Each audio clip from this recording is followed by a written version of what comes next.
बिस्मिल्लाहिर्रहमानिर्रहीम। अस्सलामुअलैकुम बच्चों, आज हम तोएं और आइन लिखना सीखेंगे। ठीक है, तोएं के लिए मैं थोड़ा सा आपको पहले ऊपर बता देती हूँ। तोएं के अंदर अलिफ भी छुपा हुआ है और इसके नीचे वही स्वाद वाली आँख जो है वो भी नीचे पोशीदा है। अब यहाँ का अलिफ किस तरह लिखना है, यहाँ मेरे साथ देखें। अलिफ को ऊपर से जब हम नीचे लेकर आते हैं, लाइन के करीब पहुंच के उसे हल्का सा हम टेढ़ा कर देंगे। ठीक है, नीचे से उसको मोड़ देंगे और उसके पीछे वही स्वाद वाली आँख यहाँ से हम ऐसे बना देंगे। ये है हमारा तोएं।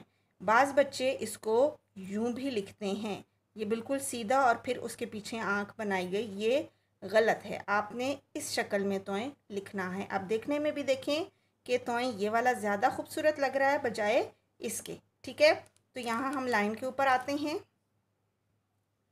देखें, अलिफ की शक्ल नीचे लेकर आए तो उसे थोड़ा टेढ़ा कर दिया और उसके पीछे वही आँख बिल्कुल पहली लाइन के ऊपर लिखेंगे।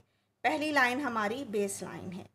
अब यहाँ दोबारा देखिए, अलिफ को नीचे करीब लाकर लाइन के थोड़ा टेढ़ा कर दिया और उसके पीछे वही स्वाद वाली आँख बना दी। ठीक है, एक बार फिर देखें, अलिफ को ऊपर से नीचे लेकर आना है, यहाँ थोड़ा टेढ़ा कर देना है और फिर उसके बाद यहाँ उसकी आँख बना देंगे। तो ये हमारा बन गया तोएं। ठीक है, अब हम देखते हैं आइन को। ज़ोएं की शक्ल भी इसी तरह ही होगी। तोएं के बाद ज़ोएं आता है और ज़ोएं के ऊपर सिर्फ एक नुक्ता एक्स्ट्रा लगाते हैं। यहाँ हम देखेंगे आइन को। आइन को इंग्लिश के हर्फ सी के साथ मिलता जुलता है।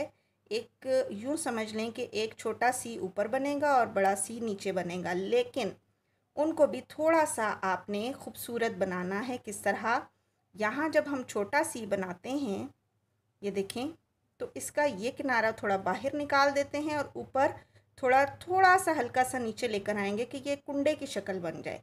उसके बाद ये जो निकला हुआ किनारा है, यहाँ से जब हम नीचे गोलाई की तरफ आते हैं तो वो हमने अंडे की शक्ल में बनानी है। ठीक है, और ये गोलाई सब गोल शक्लों में आपने देखा कि नीचे वाली लाइन के साथ टच होती हैं, तो यहाँ भी आप आइन को नीचे वाली लाइन के साथ टच करेंगे, जिस तरह हमने जीम चे हे खे को किया था। ठीक है, फिर देखें, यहाँ से थोड़ा सा ऊपर वाला हिस्सा सी का नीचे ले आए, मोड़ दिया। फिर यहाँ से हमने इसको अंडे की शक्ल में नीचे वाली लाइन के साथ टच किया। ये है हमारा आइन। फिर देखें इस तरह, और फिर इसको नीचे इस शक्ल में लेकर आएंगे। ये है हमारा आइन। ठीक है, गैन की शक्ल भी बिल्कुल इसी तरह लिखी जाएगी। गैन के ऊपर एक नुक्ता लगा दिया जाता है। आपने जब लिखना है इन सब हरूफ को तो साथ साथ आप बोलेंगे भी और साथ साथ इनसे बनने वाले मुख्तलिफ़ अल्फाज कम अज़ कम आप 3 लफ्ज़ ज़रूर बोलेंगे और फिर उनको याद करके रखेंगे। इंशाल्लाह जब आप स्कूल आएंगे तो मैं आपसे पूछूंगी।